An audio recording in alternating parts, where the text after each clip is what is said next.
반갑습니다. 글로벌 경제 리포터입니다.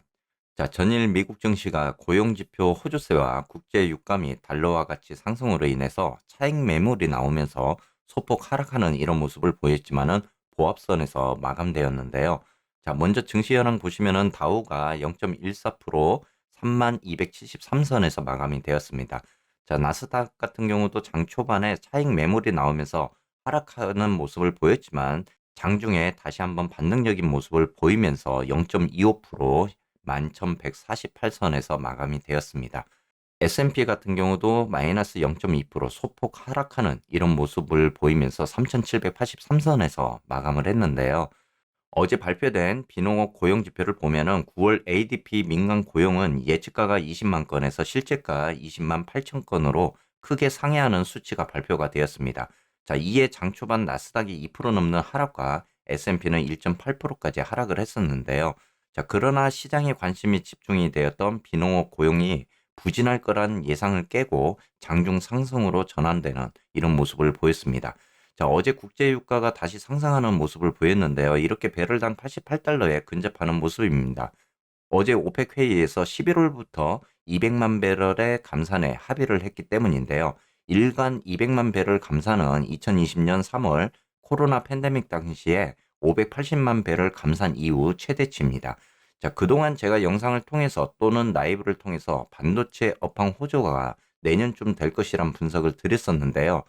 어제 모건 스탠리가 리포트를 통해서 내년부터 반도체 수요가 재차 증가할 것이란 긍정적인 전망을 내놓으면서 TSMC 등 관련주가 상승하는 모습을 보였습니다. 어제 다른 섹터에 비해서 반도체 지수가 크게 상승했던 이유이기도 한데요. 그동안 반도체 섹터가 많은 하락을 했었는데 이런 소식은 반도체에 있어서 긍정적인 그런 모멘텀이 될 것으로 보고 있습니다.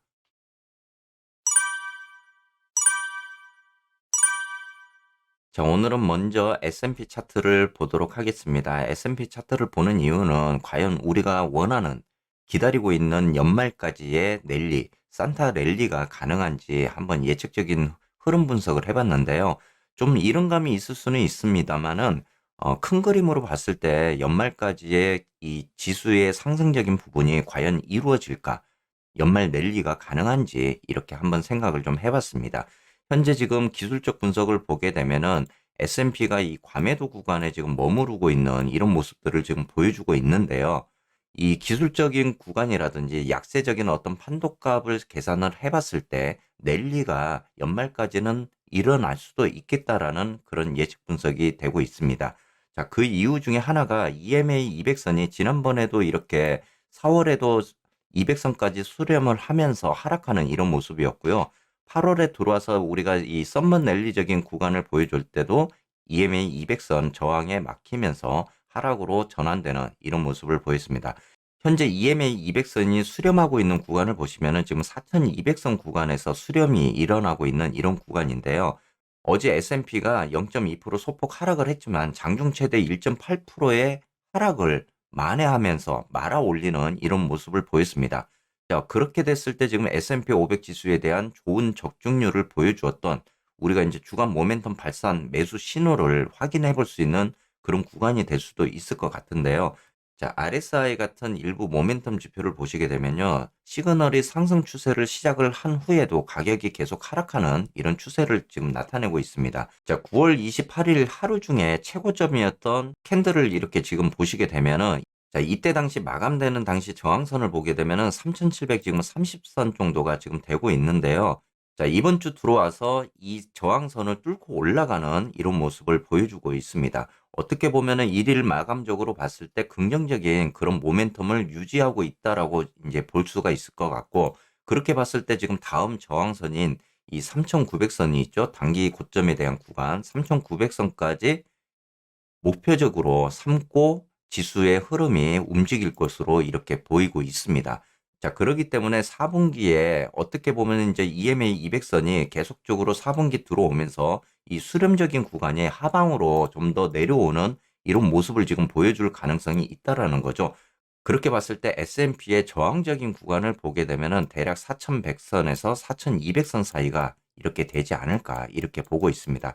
현 상황에서는 이제 3,900선에 대한 저항적인 구간을 돌파하는 게 가장 또 중요한 그런 목표가 되겠지만은 이후에 3,900선을 뚫고 올라간다 그러면은 이 4분기에 들어와서 EMA 200선이 내려오는 좀 더 줄어드는 그런 수렴 구간을 계산을 했을 때 4,100에서 4,200선에 대한 저항적인 구간까지 우리가 연말까지 한번 랠리가 목표적으로 일어나지 않을까 이렇게 지금 흐름을 보고 있습니다.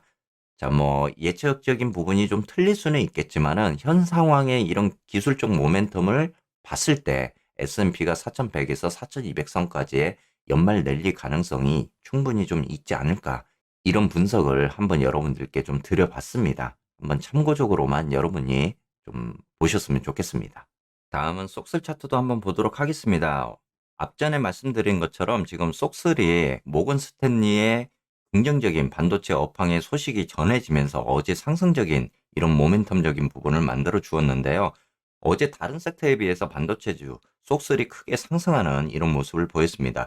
현재 3% 정도 상승하면서 11.42달러까지 이렇게 올라와 있는 모습인데요. 지금 어제 같은 경우는 장중에 5%대까지 상승하는 이런 모습을 보이기도 했습니다. 현재 지금 속슬 같은 경우는 지난번 단기 고점이었던 10.17달러 구간까지 돌파를 하면서 지금 반등하는 이런 모습인데 어제 라이브를 통해서 제가 이 10.17달러 이 구간을 좀 이탈하지 않는 모습이 나와야 된다라고 제가 어제 이야기를 드렸었잖아요. 근데 10.2달러 정도까지 내려왔다가 다시 상승하는 이런 모습을 보여줬습니다. 현재 속슬이 이런 상승으로 인해서 이 20선 구간에 안착하는 이런 모습이 나와주면은 이제 굉장히 좀 좋은 그런 그림이 나올 수는 있겠지만은 한 번 더 오늘 시장에서 눌림적인 구간이 나올 가능성도 굉장히 좀 있습니다. 당연히 이제 상승적인 힘을 길렀을 때 좀 더 쉬었다가 가는 이런 느낌을 제가 계속적으로 여러분들께 또 말씀을 드렸었잖아요. 자, 현재 모멘텀 지표를 보더라도 시그널이 상승 쪽으로 추세를 방향을 바꾸는 이런 모습을 보여주고 있는데요. 아직까지는 그래도 안전하게 이렇게 올라갈 수 있는 모멘텀 지표적인 구간은 아닙니다. 그래도 다행히 플러스로 지금 전환되면서 음수에서 좀 탈출하는 이런 모습을 보여주고는 있습니다. 그래서 오늘 시장에서 과연 이제 눌림을 주고 갈 것인지 또는 바로 20선까지 안착하는 이런 모습이 나올지 좀 지켜봐야 되는 구간이기도 할 것 같습니다. 이런 랠리 속에서 과연 속슬이 어느 정도까지 지금 상승을 하느냐 이렇게 궁금하신 분들이 좀 많으실 것 같은데 어제 라이브에서도 제가 잠시 말씀을 드렸지만은 지난번 고점적인 구간이었죠. 15달러 구간까지 1차적으로는 우리가 한번 노려볼 수 있겠다. 그리고 이후로 이 저항적인 구간, EMA 60선이 있는 이 구간을 돌파를 하면서 15에서 16달러까지 1차적 단기 상승에 대한 구간을 이렇게 봐야 될 것 같다라고 제가 이야기를 드렸습니다. 자, 다음은 TQ도 보도록 하겠습니다. 자, TQ 같은 경우는 어제 보합으로 끝나는 이런 모습을 보여주었는데 어제 라이브를 통해서도 여러분들께 말씀드렸던 게 이제 보합으로 끝날 가능성이 좀 크다라고 제가 이야기를 좀 드렸었잖아요. 그만큼 이제 수급적으로 봤을 때 TQ도 어느 정도 이 상승적인 모멘텀을 좀 만들어가는 그런 과정들에 있습니다. 지금 현재 모멘텀도 시그널이 완전히 이 상승 추세 쪽으로 지금 바뀌는 이런 모습을 보여주고 있기 때문에 이 구간에서 이제 TQ가 어느 정도 저항적인 구간까지 뚫고 올라가느냐가 제일 중요한 그런 부분이 될 것 같고요. 지금 현재 23.8달러 구간 정도 됩니다. 이 구간을 통과를 해야만이 여기에 이제 20선에 좀 안착하는 이런 모습이 보일 거고요. 위로는 이제 좀 더 이 저항적인 구간이죠. 25달러 구간. 이 구간도 매물대를 어느 정도 소화하는 이런 상황이 좀 나와야 될 것 같습니다.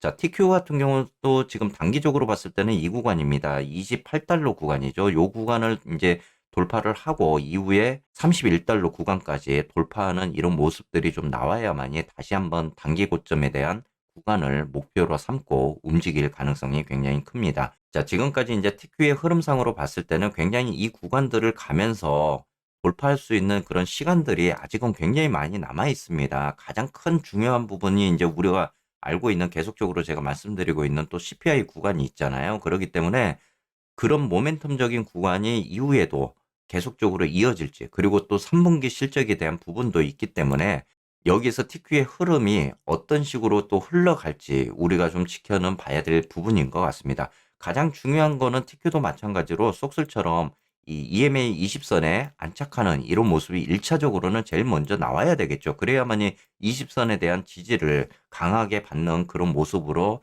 전환이 될 가능성이 큽니다. 그래야만이 어느 정도 이 하락적인 구간이 나오더라도 좀 더 지지를 강하게 받을 수 있는 그런 구간에 있다라고 이렇게 우리가 좀 생각을 해볼 수 있을 것 같습니다. 오늘 시장의 자세한 내용은 또 라이브 시간을 통해서 여러분들과 함께 이야기 나눠보도록 하겠습니다.